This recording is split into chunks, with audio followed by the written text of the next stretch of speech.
بازار پاکستان میں ایک بار پھر خوش آمدید. ہم اپنے پروگرام کے آخری حصے میں ہیں اور آخری حصے میں درخواست کروں گا اپنے پینلسٹ سے کہ وہ فرمائیں کہ مستقبل میں کیا اختلافات اور مسلک کی بنیاد پر جو اختلافات جنم لیتے ہیں کہیں ایسا تو نہیں ہوگا کہ وہ خدا نخواستہ پھر بھی تشدد کو جنم دیں. طاہر صاحب. حبیب صاحب، میں سمجھتا ہوں کہ اگر یہ ہمارے لیول کا کام نہیں ہے. علماء ہمیشہ انہوں نے جب بھی ضرورت پڑی، جب بھی پکارا گیا اور انہیں یکجہتی کا مظاہرہ کیا. حکمرانوں کا کام ہے کہ وہ دیکھیں کہ کون وہ قوتیں ہیں، کون سی وہ قوتیں ہیں جو ان چیزوں کو ہوا دے رہی ہیں. 12 ربیع الاول والا دن کتنا مقدس دن ہے ہمارے لیے کہ رسول اکرم صلی اللہ علیہ وسلم کی ولادت کا دن ہے. اس دن بھی اس ملک کے اندر قتل و غارت کی گئی فرقوں کی بنیاد پر. گھروں کو جلایا گیا فرقوں کی بنیاد پر، قرآن کریم جلائے گئے، تفاسیر جلائی گئی. اور پھر حکمران جو ہیں ان کے رویے ہیں. میں نے جیسے پہلے کہا، اگر حکومت، میں یہ کہنا چاہتا ہوں کیونکہ یہ عراق کی مثال میں نے پہلے دی ہے، ہم جتنا مرضی کہیں نہیں جی ہم پاکستان کی بات کریں، ہمارے ساتھ پاکستان کی کون بات کرنے دیتا ہے؟ یہاں پر آپ کے تو ایک بیان پر آپ کی امداد رک جاتی ہے، دوسرے بیان پر جب مانگ کے کھانا ہے کشکول جن کے آگے پھر ان کی بات ماننی پڑتی ہے. تو میں یہ گزارش کروں گا کہ میاں شہباز شریف صاحب، یہ معاملہ زیادہ پنجاب میں چلا ہوا ہے.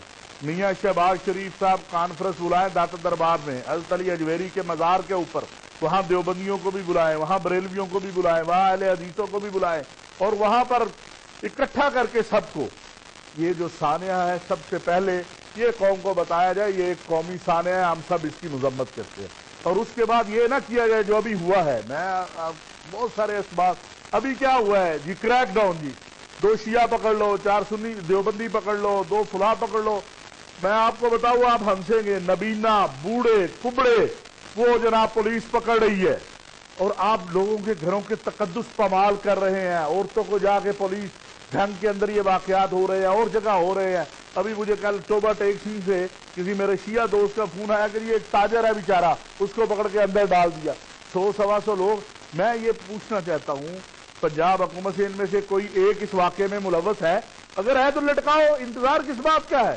اگر نہیں ہے تو ایسی فضا نہ پیدا کرو جس سے تلخیاں بڑھیں.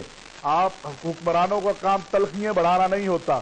اور اگر کسی نے سیاست کرنی ہے کہ یہاں ماحول خراب ہو اور مڈ ٹرم الیکشن ہو تو اس کی حکومت آئے، تو پھر یہ کام میں بالکل واضح کہتا ہوں فوج اور حساس اداروں کے سوچنے کا ہے کہ کیا اس ملک کے اندر یہاں بریلوی دیوبندی جنگ کروانی ہے، یہاں شیعہ سنی جنگ کروانی ہے، یہاں قتل و غارت گری کروانی ہے کہ یہاں امن رکھنا ہے.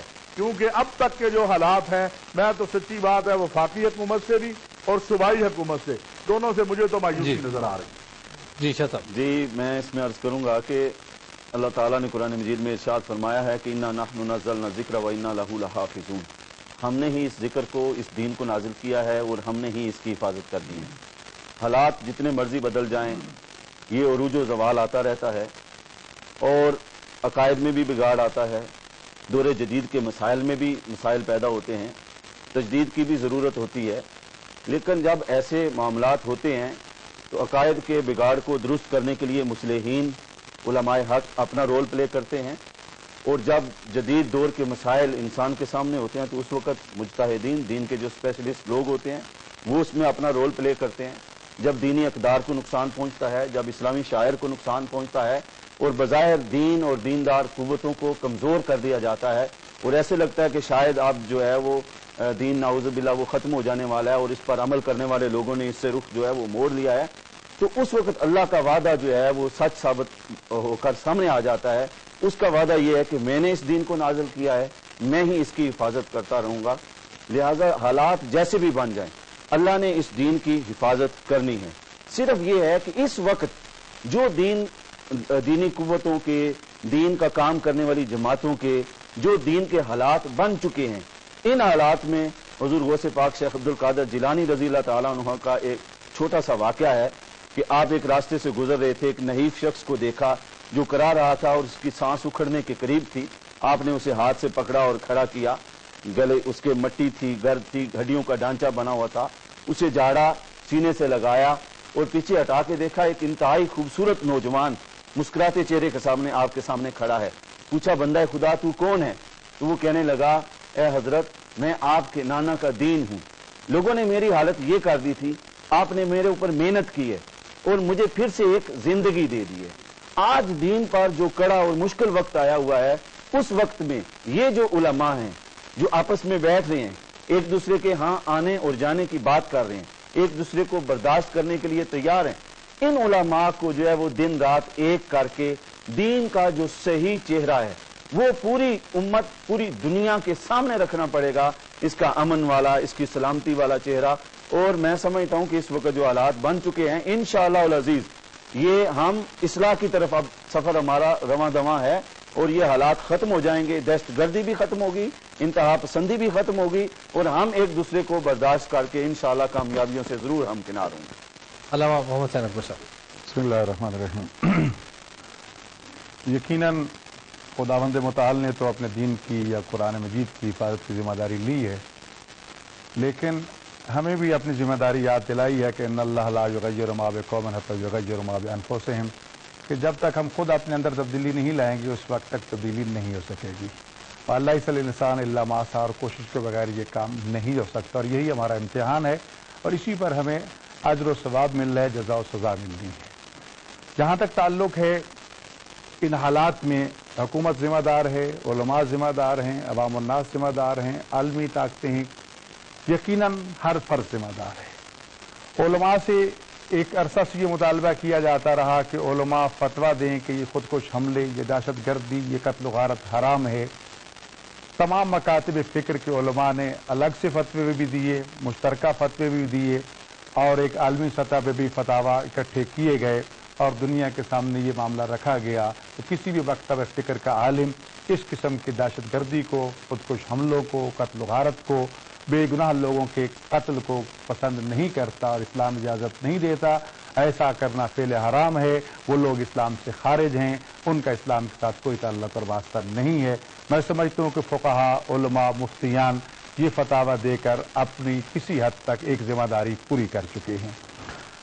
کام پھر وہی آ جاتا ہے کہ ایک تو ہمیں فضا سازی کی ضرورت ہے کہ ہمارا میڈیا، الیکٹرانک میڈیا ہو، پرنٹ میڈیا ہو، یا نماز جمعہ کے خطبہ ہوں یا مجالس اعضاء کے خطبہ ہوں، انہیں چاہیے کہ اس ذمہ داری کو ایک مشن سمجھ کے لوگوں کی ذہنی تربیت کریں کہ اصل اسلام کی تعلیم کیا ہے اور ہم کس طرف راستہ گم کر کے جا رہے ہیں۔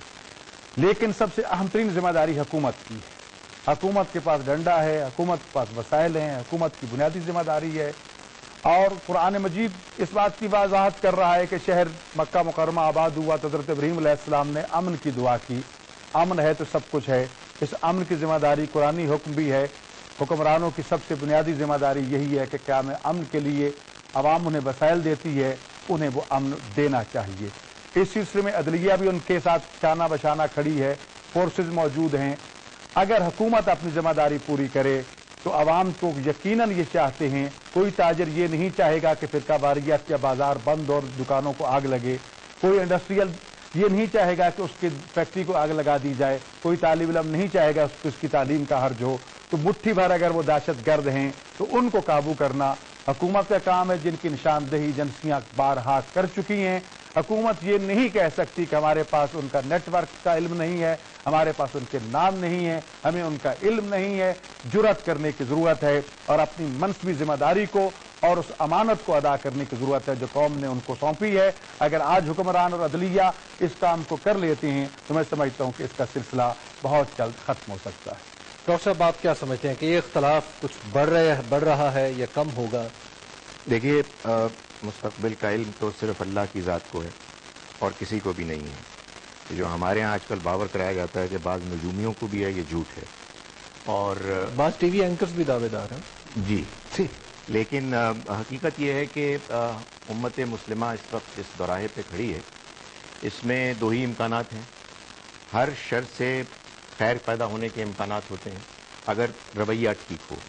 ہم اگر اپنا رویہ ٹھیک کریں گے، موجودہ صورتحال کے جو انتہائی تشویشناک ہے، اس کے نتیجے میں ہم از سر نو اپنے رویے پر غور کریں گے، ہم اپنی تعلیم، اپنے اخلاق، اپنے دینی تربیت کے معاملے میں زیادہ بہتر ہوں گے اور اپنے اندر سے جو کمزوریاں ہیں ان کو دور کرنے کی کوشش کریں گے، تو یقیناً ہمارے اندر سے دہشت گردی ختم ہوگی۔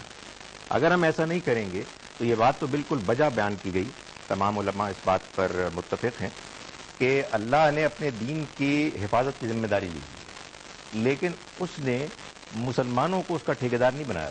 اللہ تعالیٰ کے ہاں اس کی بڑی گنجائش ہے کہ وہ کسی اور قوم کو برپا کرے اور ہماری جگہ ان کو یہ ذمہ داری سونپ دے۔ تو ہمیں تو اصل میں اپنی فکر کرنی چاہیے، اللہ کا دین انشاءاللہ محفوظ رہے گا، لیکن اگر ہم اسی طرح سے لڑتے رہے، اسی طرح سے ہم تفریق میں مبتلا رہے اور اسی طرح سے ہم اپنوں کو چاہے وہ صحیح ہوں چاہے غلط ہوں ان کو دفاع ان کا کرتے رہے اور دوسرے جو ہم سے مختلف ہیں ان پر لان تان کرتے رہے، تو ظاہر ہے کہ یہ صورتحال اور بگڑے گی۔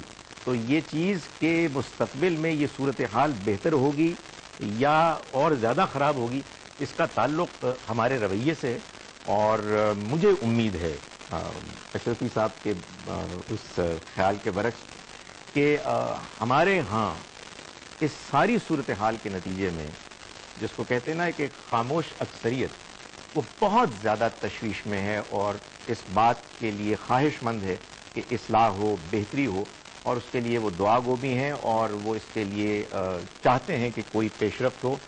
اللہ تعالیٰ سے دعا بھی ہے اور اللہ کے حضور اور اس کی رحمت سے بڑی امید بھی ہے کہ انشاءاللہ حالات بہتر ہوں گے۔ آپ کا بہت بہت شکریہ اشرفی صاحب اور فرد حسین شاہ صاحب اور علامہ محمد حسین اکبر صاحب اور ڈاکٹر خالد حفیظ صاحب کہ آپ تشریف لائے، اور آپ سب کا بہت شکریہ کہ آپ نے بڑا پیشنٹلی سنا اور بہت سارے اختلافی جو نکات تھے وہ آپ نے بڑے صبر سے سنے بھی اور ان پر اپنے رد عمل کا بھی اظہار کیا۔ میں اپنی گفتگو اور اپنی آج کے پروگرام کا جو اختتام ہے وہ اس پہ کروں گا کہ علامہ محمد حسین اکبر صاحب نے کہا تھا کہ ہمیں اختلافات کو کم کرنا چاہیے، ہمیں شاید اختلافات کی دیواریں گرا کر انہیں اگر لکیروں تک محدود کر دیں تو شاید زیادہ مناسب ہوگا۔ لکیروں کے ارد گرد ایک سے دوسری جانب آیا جایا جا سکتا ہے، دیواریں بنا دیں تو شاید دوسری طرف جانا مشکل ہوگا۔